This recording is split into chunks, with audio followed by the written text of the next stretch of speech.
Neocolonialismo e imperialismo europeu lá do século XIX. Eu sou o professor Macari, com um pouco mais de história para você. Vamos entender um pouquinho nessas palavras? Neocolonialismo, imperialismo, o que é isso? Vamos lá. Para nós entendermos o neocolonialismo, é preciso entender primeiro o colonialismo, relembrarmos um pouquinho ali do século XV, onde houveram ali nos períodos das grandes navegações as descobertas pelos europeus de territórios que hoje nós conhecemos como as Américas, né? Ou o continente americano. O colonialismo, na verdade, oferecia ali um controle político, econômico, cultural, envolvendo inclusive a anexação dos territórios às suas nações, né? No caso, o Brasil se tornou colônia de Portugal e foi colonizada por Portugal, só que de uma forma que ela perdeu a soberania. Os povos que aqui estavam perderam totalmente a sua soberania e o Brasil passou a ser então um território colonizado pelos por meio de um pacto chamado Pacto Colonial, onde a colônia só poderia fazer negócios unicamente e exclusivamente de forma monopolizada com a sua respectiva metrópole. No caso do Brasil, Portugal. No caso das colônias inglesas, né, que hoje são os Estados Unidos, a Inglaterra, e todo o lado oeste e América Central, basicamente Espanha, França e assim por diante. Isso era colonização antiga. Agora, o neocolonialismo, a própria palavra neo quer dizer novo, um novo tipo de colonialismo, uma expressão adotada até para nós diferenciarmos do colonialismo lá no século XV, né? Nós não confundimos com o antigo sistema colonial que existia aqui, por exemplo, nas Américas. No entanto, mantinha da mesma forma o controle político, o controle econômico, envolvendo também domínios de territórios e perda das soberanias daqueles que eram dominados. No caso aqui, nós vamos focar a questão afroasiática, ou seja, o continente africano, o continente asiático, e também nós temos ali questões que envolvem a Oceania. Vamos lá então. Para entendermos isso, nós precisamos deixar bem claro aqui o que é o imperialismo, né? Grandes potências, naquele momento, europeias principalmente, elas então faziam de tudo para ampliar o seu controle e seu domínio nas demais nações menos desenvolvidas. O imperialismo é exatamente isso. Ela pode tentar esse controle com uma forma direta, com intervenção militar, por exemplo, como de uma forma indireta, por influência política, por influência econômica, por meio assim da criação de empregos para a África, por exemplo, instalando ali empresas europeias ali, mas no final o que ela queria mesmo era o domínio daquele território. Então, isso é o imperialismo, né? É a procura de domínio direto, indireta, política e econômica sobre os povos menos desenvolvidos por parte das nações mais desenvolvidas, as superpotências. O colonialismo do século XV e XVI ali, ela tem alguma relação com o neocolonialismo do século XIX, mas também tem muitas peculiaridades. No século XV, colônias na América. No século XIX, colônias na África, na Ásia e também na Oceania.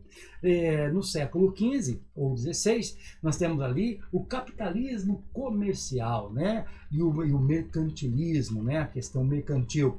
Agora, no neocolonialismo, trabalha-se o capitalismo financeiro relacionado à segunda revolução industrial. Isso é muito importante guardar neste assunto.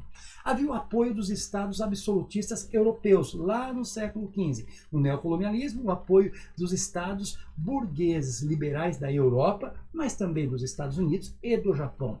A exploração dos produtos tropicais valorosos, né, na Europa e o acúmulo de metais preciosos era uma característica lá do século XV, XVI. No século XIX ali, é a matéria-prima que eles estão procurando.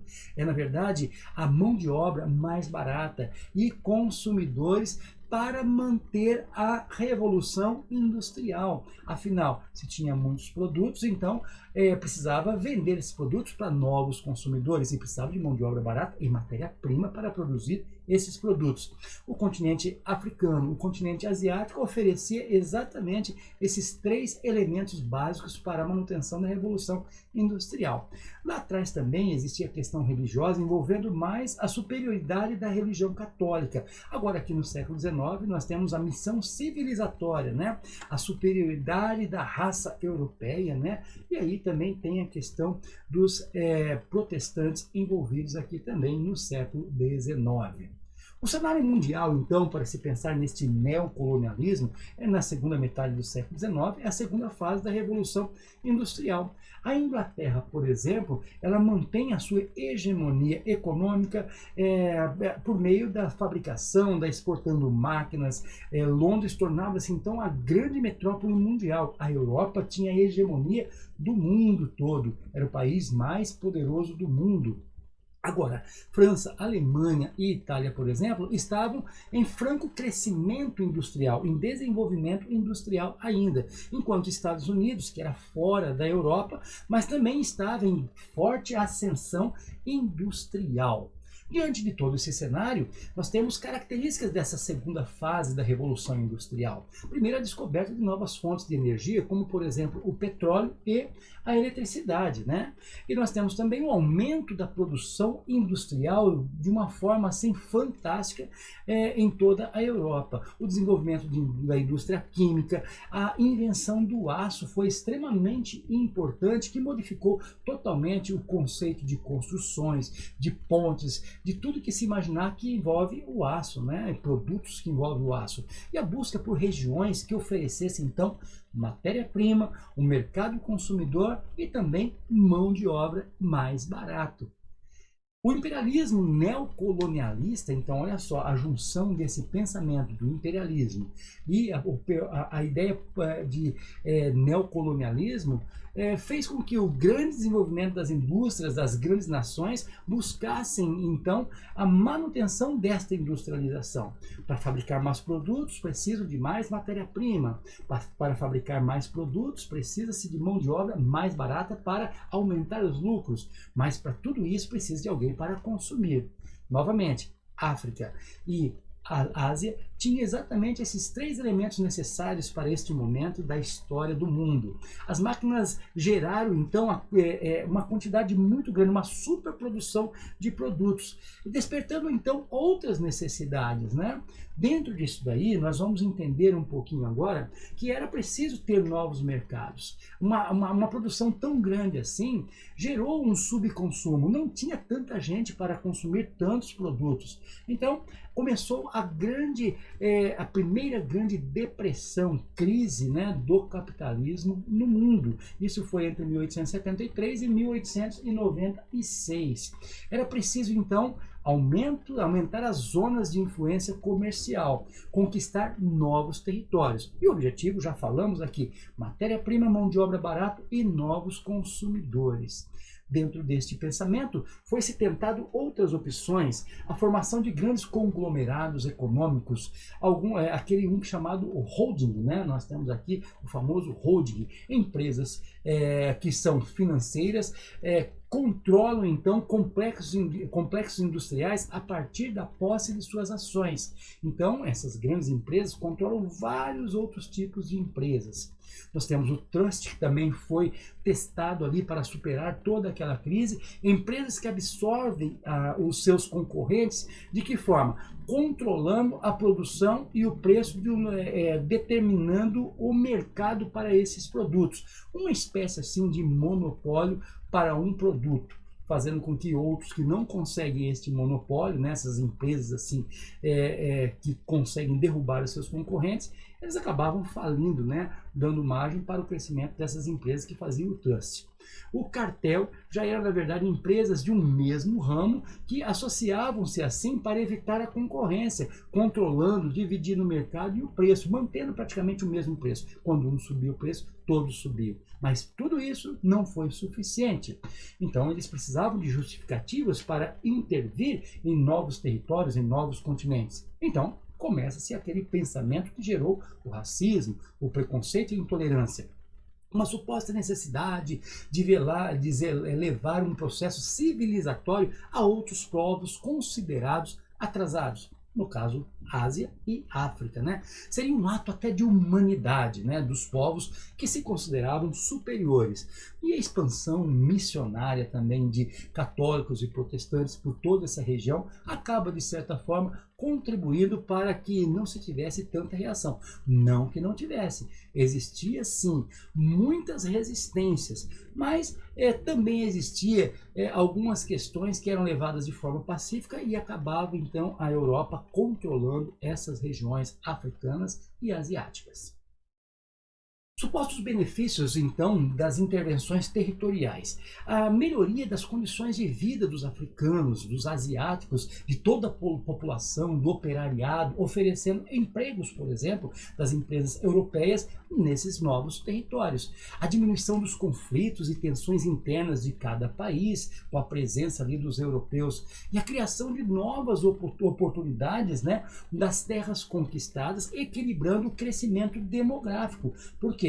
As pessoas então teriam mais condições de vida, poderiam se espalhar mais pela África, mas eram supostos benefícios. Na verdade, não foram tantos benefícios assim, porque existia o pensamento de raças superiores e raças inferiores. Acreditava-se em 3 tipos de evolução da humanidade: a selvageria, né, a barbárie e a civilização. Os europeus estariam então neste terceiro patamar civilizatório, que poderia então suprimir a selvageria e a barbárie. Por isso eles tinham então o direito de invadir a África, segundo eles pensavam, né? Mas na verdade o que eles queriam era o quê?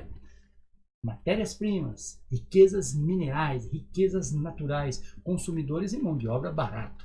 Os métodos eram muitos estranhos ali, como por exemplo a tentativa de branqueamento dos negros. Isso era um absurdo, uma mistura de negros com branco, até que acabasse então a raça negra e ficasse apenas o branco ali na Europa, né? O arianismo foi até praticado na Segunda Guerra Mundial por Hitler, tentativa de transformar pessoas de outras raças em arianos, né?